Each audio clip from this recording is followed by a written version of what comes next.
So Derek, 2 wins back to back. It's been a pretty good week, hasn't it? Yeah, it's been really beneficial to us, to get the 6 points from two really tough games, Burton Albion and Oxford, and to play so well in both games, to score, some really good goals, defend well as well because we had to. It's been, a huge week for us. Last week you were sort of joking about the international break and saying it was your longest winning run or unbeaten run. Something must have gone right then, mustn't it, during that break for these two performances to happen? Well, we've made changes to the side, which has obviously, helped us. And the longer that you have with the players have had that break, and it's benefited them. But we've still got 5, very tough games to come. 3 away, 2 at home. But we're now, looking forward to the Cambridge game. Is that the risk, not particularly for yourself or the players, but maybe for the supporters or some supporters, that you think, yeah, we've cracked it? Oh, there's a long way to go. There's 5 games to go. We've been able to get out of the bottom 4, but we've got 5 huge games left to go in the season.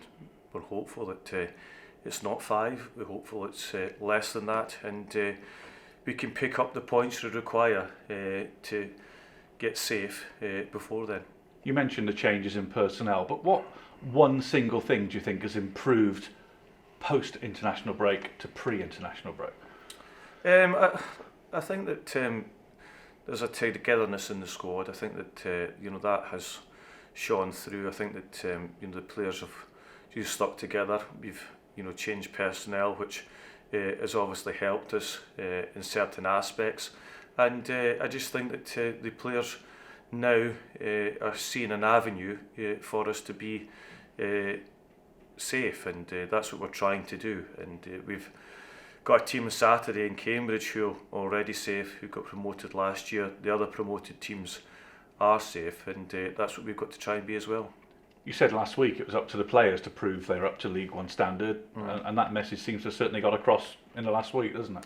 Yeah, I mean, as I said, players win you football matches, players lose you football matches. It's not the manager or the supporters. It's the players on the pitch that do it, and we saw that the other night. We saw that on Saturday. They're the ones that go on the pitch and score the goals, create the chances, and they've certainly done that. They've taken that responsibility on, and that's what you want to see as a football club. And I'm delighted for them. We've got some really good characters in that dressing room. Ones I've had here before, other ones that I haven't, and they're all rising to the challenge now.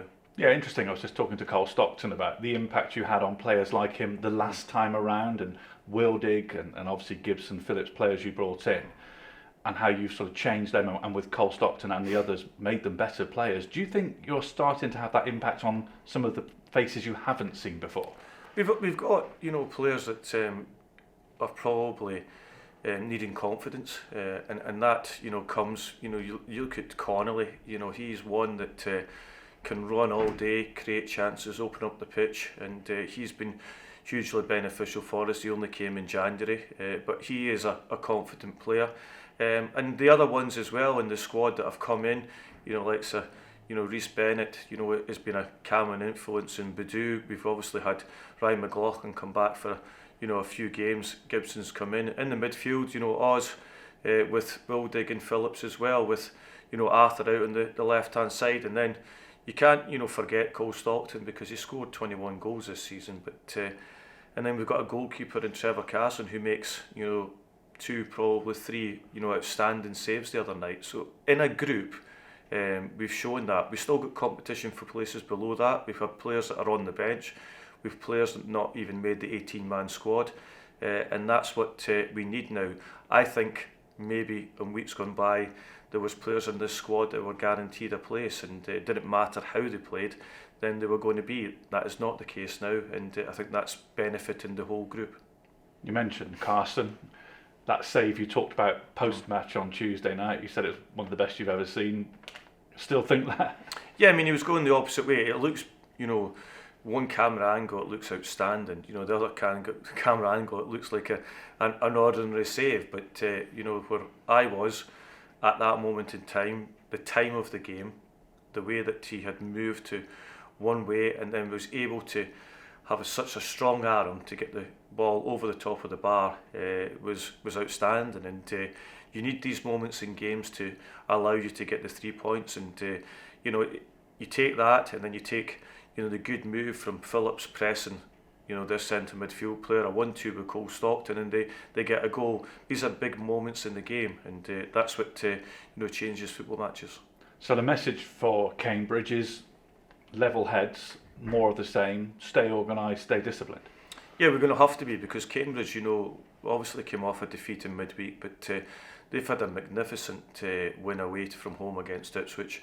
They've done really well this season to get on to 51 points. They're 13th in the league, and they're safe for League One for this season. So they've had an outstanding season, and we'll just have to be ready for it. Ryan McLaughlin went off on Tuesday night. How is he, and any other injury concerns? Yeah, we've just got a few injury concerns. Ryan is one of them. That is a concern for this weekend, but we'll assess and then see how we are tomorrow morning.